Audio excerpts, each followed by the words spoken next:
Siamo con il presidente nazionale di Confagricoltura e parliamo di una sfida al cambiamento, quella che le aziende agricole oggi si prefiggono.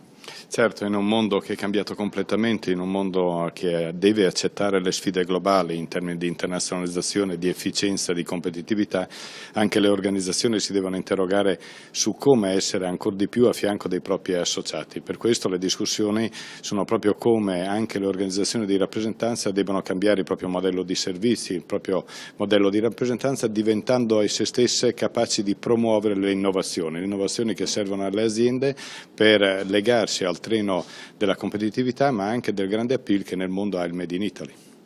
Tra le sfide, ultimamente gli agricoltori si trovano a dover affrontare soprattutto i cambiamenti climatici.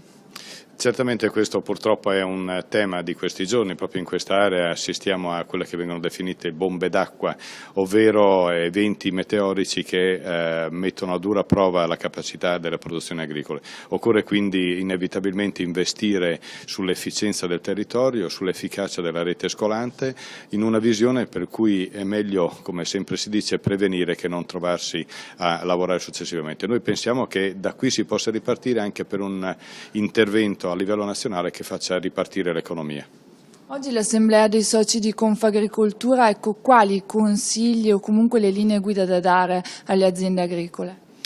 Pensare che si è nel miglior business possibile del futuro, il mondo avrà sempre più bisogno di agricoltura e ci sono tanti modi per fare agricoltura, si produce cibo, si gestisce l'ambiente, si fa offerta turistica, si produce energia da fonti rinnovabili, quindi l'agricoltura è veramente il settore del futuro, occorre però che da un lato le aziende siano capaci di interpretare al meglio i processi di cambiamento, ma che le istituzioni esse stesse sappiano gettare ciò che del passato non ci serve per affrontare meglio il futuro.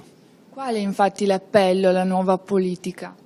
Di guardare l'agricoltura non come un'attività romantica, come spesso accade, di non usare semplicemente l'agricoltura dal punto di vista mediatico, ma di considerare l'agricoltura come un vero motore dell'economia. Un'economia che oggi si declina non più solo in termini economici, ma un'economia sostenibile dal punto di vista ambientale, sociale ed economico. Tutto questo l'agricoltura lo può fare.